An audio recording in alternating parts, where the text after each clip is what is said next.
दो बहुएं और चालाक बुआ। दीपा और अनीता दोनों ही देवरानी और जेठानी थी। दीपा नौकरी करती थी और अनीता घर संभालती थी। उनका परिवार बहुत बड़ा था। सास ससुर और उन दोनों के बच्चे, कुल मिलाकर घर में 10 लोग थे।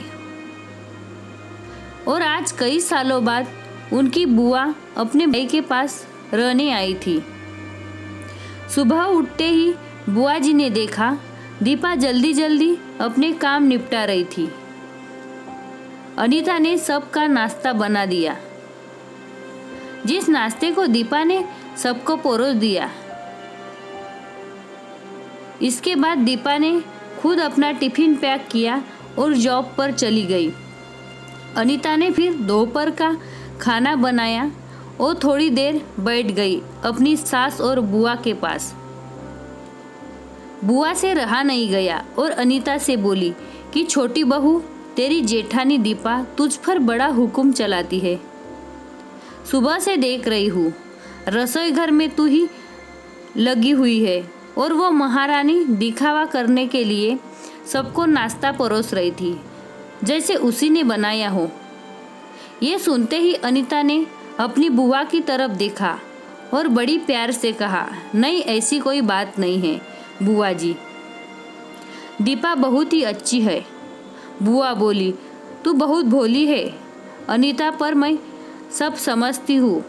इतनी बूढ़ी मैं ऐसे ही नहीं हुई हूँ।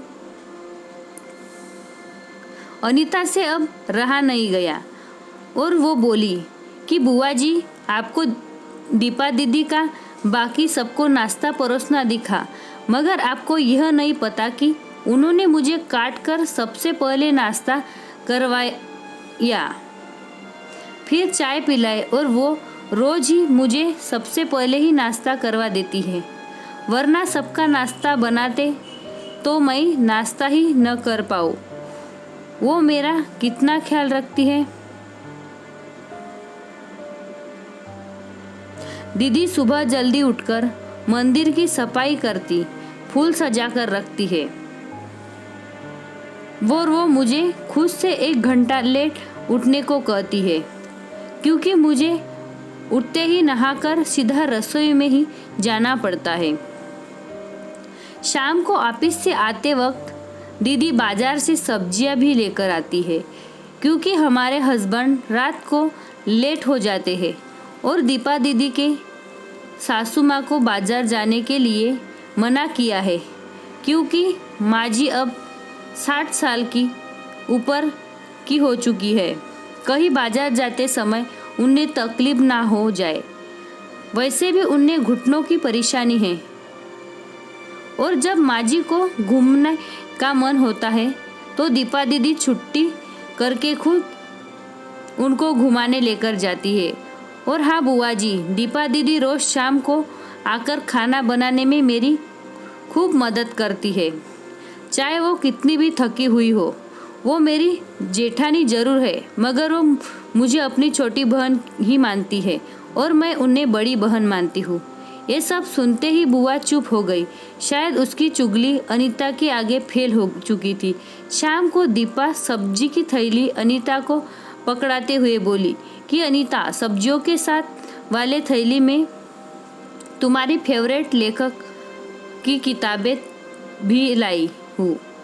ये सुनकर अनीता खुश हो जाती है और बोलती, थैंक्स दीदी। अनीता सब्जी की थैली किचन में रखी और किताब रखने अपने कमरे में चली गई। तभी बुआ जी ने दीपा को आवाज़ दी, बड़ी बहू जरा यहाँ आना। दीपा बोली, जी बुआ जी। तभी बुआ बोली कि तुम इतनी मेहनत करके कमाती हो और ऐसी फालतू किताबें खरीद कर पैसों की बर्बादी कर रही हो, वो भी अपनी देवरानी के लिए। वो तो वैसे भी घर में करती ही क्या है, तुम दिन भर मेहनत करती हो और वो घर पर आराम करती है। इस बात पर दीपा मुस्कुराई और बोली, क्या बुआ जी, आराम? और अनीता, उसे तो कह कह कर आराम करवाना पड़ता है। सुबह से बेचारी लगी रहती है, किचन में सबकी अलग अलग पसंद, मेरी और उसके मिलाकर 4 बच्चों का टिफिन, सब वो ही करती है। फिर भी उसके चेहरे पर हमेशा एक सुंदर सी मुस्कान ही रहती है।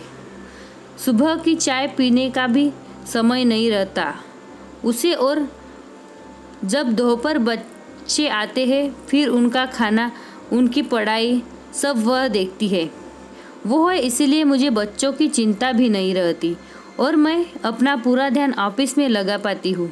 कुछ दिनों पहले ही प्रमोशन मिला है। मम्मी पापा की दवाई कब खत्म हुई और कब लाना है, ये सब वो ही ध्यान रखती है। घर पर भी कभी कौन सा रिश्तेदार आता है, उसकी सेवा भी वही करती है। और बुआ जी, घर पर रहकर घर और बच्चे संभालना कोई छोटी बात नहीं। मेहमानों की भी आवभगत अनीता बिना किसी शिकायत के करती है। उसे तो बस पढ़ने का ही शौक है। फिर क्या मैं अपनी छोटी बहन की छोटी सी इच्छा भी पूरी नहीं करूँगी? अगर उसकी इच्छा मैं पूरी नहीं करूँगी तो कौन करेगा? अब तो बुआ की पूरी तरह से ही बोलती बंद हो चुकी थी। फिर दीपा भी अपने कमरे में चली गई। ये सारी बातें दीपा की सास पीछे खड़ी हुई सुन रही थी। वो बुआ के पास आकर बोली कि दीदी, ये दोनों देवरानी जेठानी जरूर है, मगर इनका प्रेम 2 सगी बहनों से भी ज़्यादा बढ़कर है।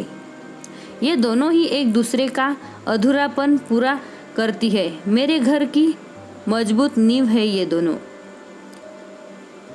पहले मैं भी एक बुरी सास थी और हमेशा ही मैं इनको लड़ाने की ही सोचती थी, लेकिन इनके प्रेम के आगे मैं भी पिघल गई। और वैसे भी इनको लड़वा कर नुकसान तो हमारे ही घर का है ना, इसलिए मैं भी इनके ही प्रेम में मिल चुकी हूँ। लेकिन ये बातें दीपा और अनीता की बुआ सास को समझ नहीं आई और वो मुंह घुमाकर अपने कमरे में चली गई, क्योंकि वो तो इनको लड़वाने ही आई थी। लेकिन दीपा और अनीता जैसी बहू की बीच दरार पैदा करना बिल्कुल नामुमकिन था। और दोस्तों, अगर दीपा अनीता जैसी बहू बेटी हर घर में हो तो उनके प्यारे घर को बड़ी से बड़ी ताकत भी नहीं नर्क नहीं बना सकती। वाकई में ऐसी बहुएं हर घर में हो तो हर घर स्वर्ग बन सकता है। आपको हमारी यह कहानी कैसे लगी हमें कमेंट कर ज़रूर बताएं, और ऐसे ही कहानी सुनने के लिए हमारे चैनल को सब्सक्राइब करें और बेल आइकन पर क्लिक करके नोटिफिकेशन ऑन करें। वीडियो को लाइक करें और अपने दोस्तों से शेयर करें। Thank you.